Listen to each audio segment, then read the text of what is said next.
The rain drummed steadily against the roof, a soothing yet relentless rhythm that echoed in the quiet house. A distant flash of lightning illuminated the sky, casting eerie shadows along the walls of my living room. The air smelled of damp earth and something unspoken, an electricity lingering just beneath the surface. I wasn't expecting company tonight, but there he was, standing just beyond my doorway, his dark skin glistening with rain, his presence filling the space like a force of nature. Malik. I hadn't seen him in months, not since that night, the night neither of us talked about. Yet here he was, looking at me with those same deep brown eyes that once held me captive, their intensity softened only by the hesitation in his stance. "Hey," he said, his voice lower than I remembered, rougher. I swallowed the lump in my throat. "Hey." A beat of silence passed between us, thick and weighted. "Can I come in?" he asked, his gaze never leaving mine. I hesitated, not because I didn't want him here, but because I wasn't sure I could trust myself. Malik had always had a way of unraveling me, of making me question everything I thought I knew about control, about boundaries. But it was raining, and he was standing there, waiting. "Yeah," I said finally, stepping aside. "Come in." He moved past me, bringing the scent of rain and something uniquely him, warm, musky, familiar. As I shut the door, I felt it again, that same pull, that same dangerous gravity that had drawn me to him before. I should have told him to leave. I should have asked why he was here. Instead, I turned to face him, and in the dim glow of the lamp I saw it, the unspoken words in his eyes, the weight of whatever had brought him back to me. Something was about to change. I could feel it. Malik stood in the middle of my living room, dripping rain onto the hardwood floor. His broad shoulders rose and fell with each breath, and though he wasn't saying much, his presence alone stirred something deep inside me, something I had spent months trying to suppress. I cleared my throat and walked past him, heading toward the kitchen. "You want some coffee?" I asked, my voice steadier than I felt. "Yeah," he murmured. As I busied myself at the counter, I felt his eyes on me. I was hyper-aware of the silence stretching between us, punctuated only by the occasional rumble of thunder outside. The last time we were alone like this, I had promised myself it wouldn't happen again. But Malik being here, now, made that promise feel fragile. I turned to find him standing closer than before, his dark skin gleaming under the dim kitchen light. His hoodie clung to him, soaked through from the rain, revealing the strong lines of his chest underneath.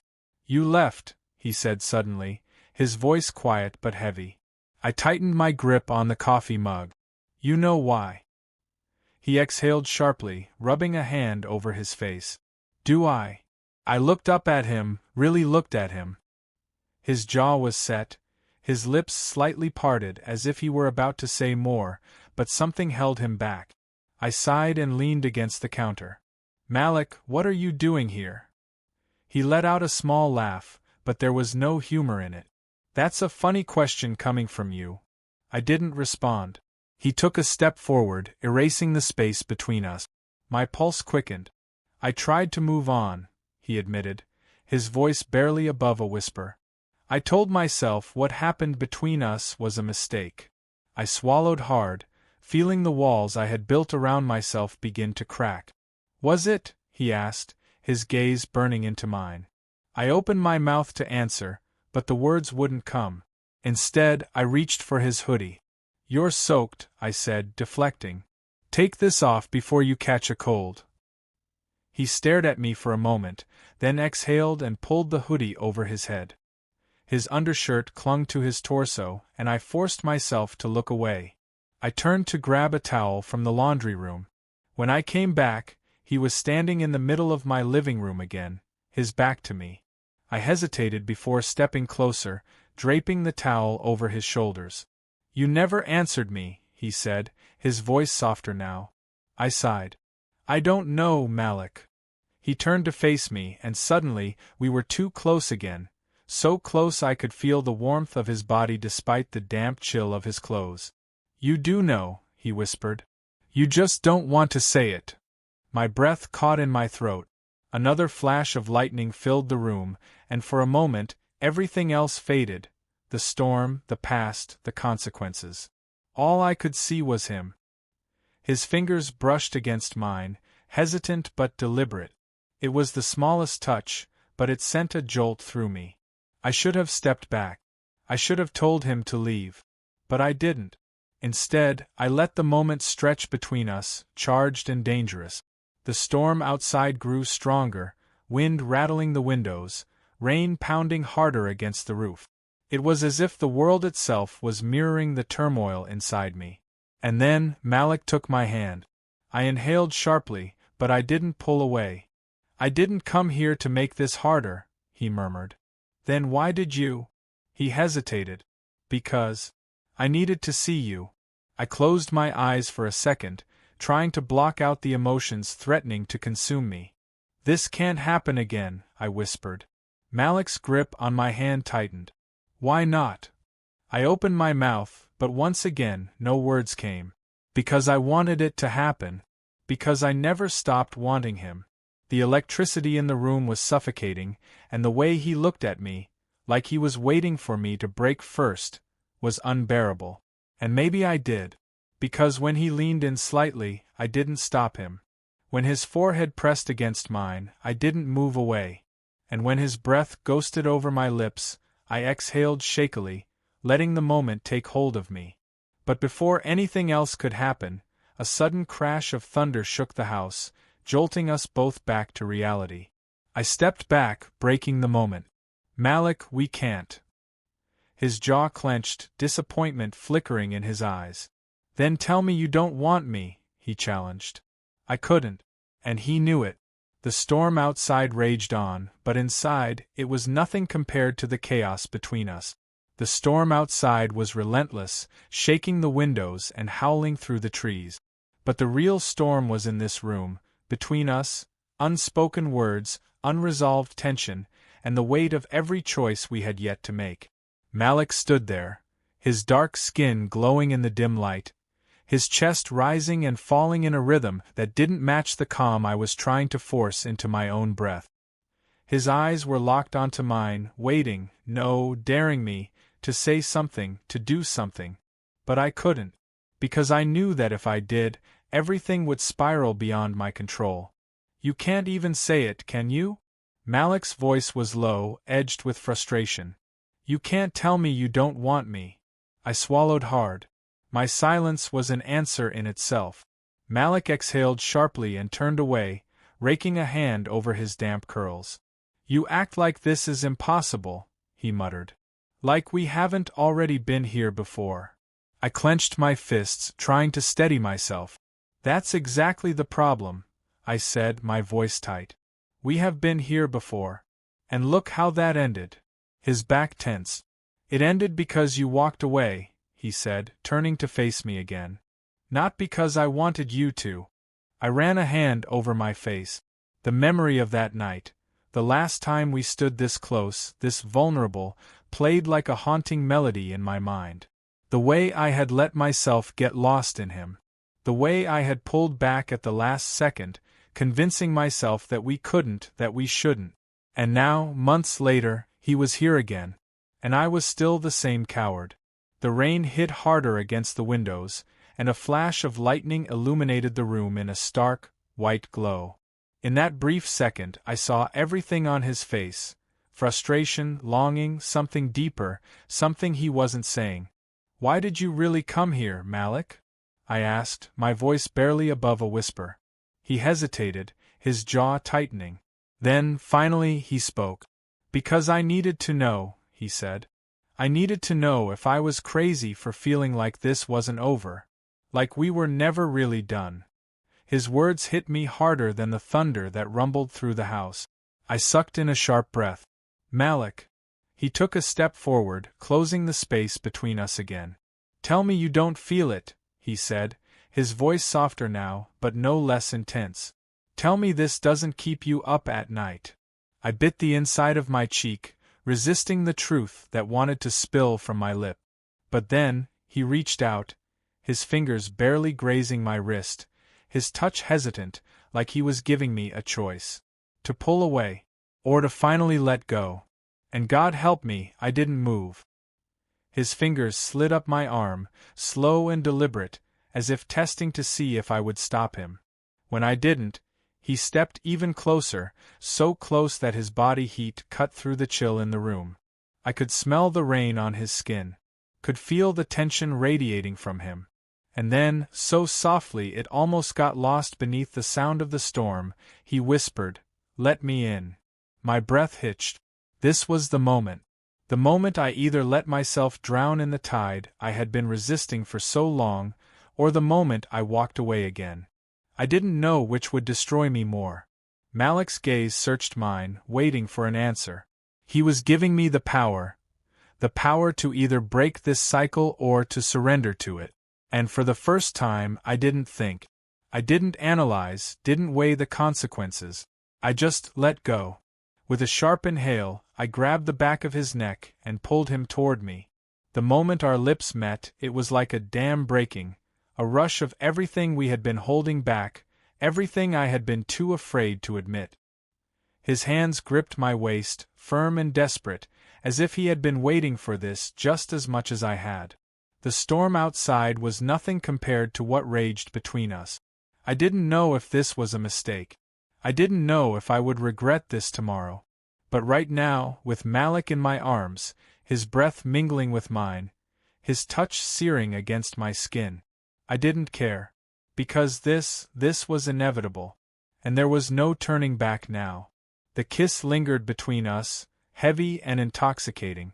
Malik's hands still rested on my waist, his fingers pressing just hard enough to make me feel anchored, as if he was afraid I would disappear again. Maybe he was right to be afraid. I pulled back first, my breathing uneven, my heart pounding against my ribs like it was trying to escape. Malik didn't move. His eyes searched mine, waiting, expecting something. An explanation. A reassurance. Anything. But I didn't have the words. The storm outside had softened, but the air in the room was thick, suffocating. I turned away, running a hand through my hair, trying to gather my thoughts before they spiraled.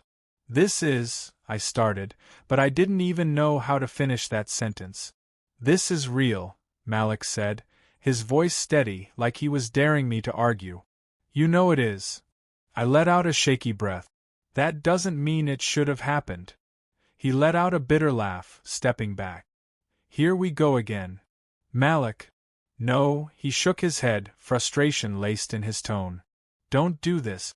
Don't act like this was some accident or a moment of weakness. You kissed me. You wanted this." I did. I wanted him more than I wanted my next breath. But wanting something and knowing what to do with it were two different things. I turned toward the window, watching as the rain slowed to a drizzle, as the night seemed to hold its breath. "I don't know how to do this," I admitted, my voice barely above a whisper.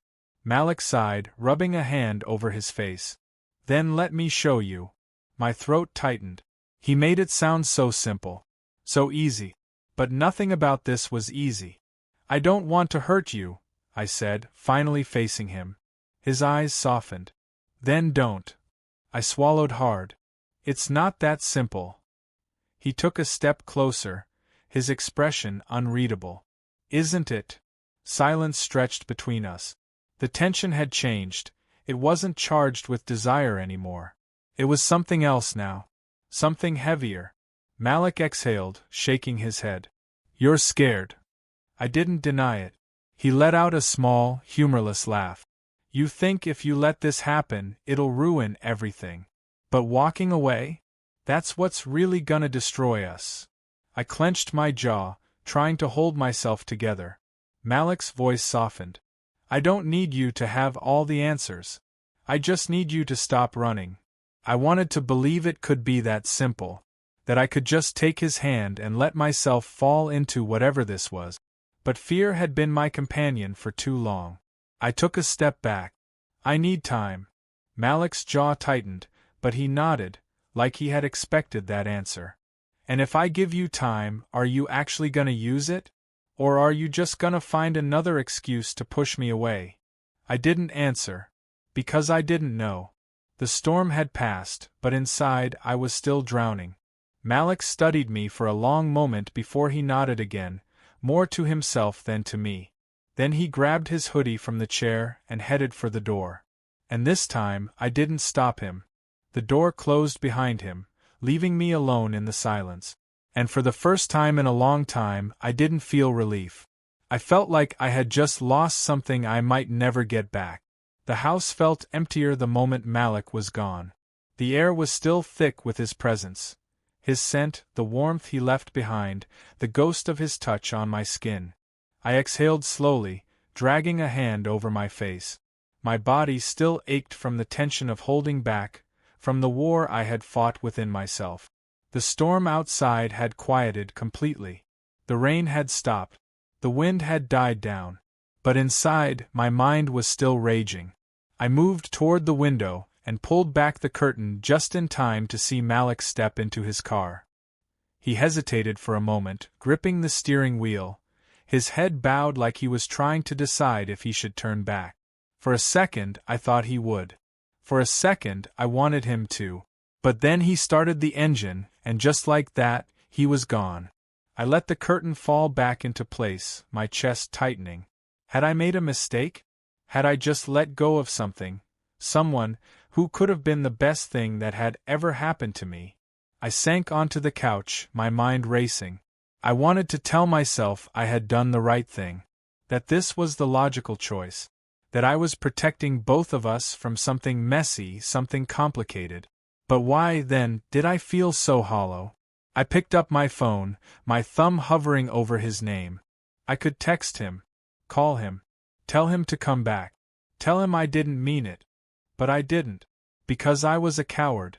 Instead, I let my phone fall onto the coffee table and leaned back against the couch, staring at the ceiling, letting the silence swallow me whole. Minutes passed. Maybe hours. And then, a knock at the door. My heartbeat stuttered. I sat up slowly, my pulse racing. Was it him? Had he come back? I hesitated, staring at the door as if I could see through it. Another knock, firmer this time. I stood, moving toward it with careful step. My hand hovered over the doorknob, my breath shallow. This was it. This was the moment. I turned the handle, pulled the door open, and froze.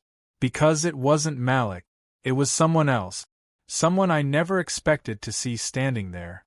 And the look on their face told me that whatever happened next was going to change everything.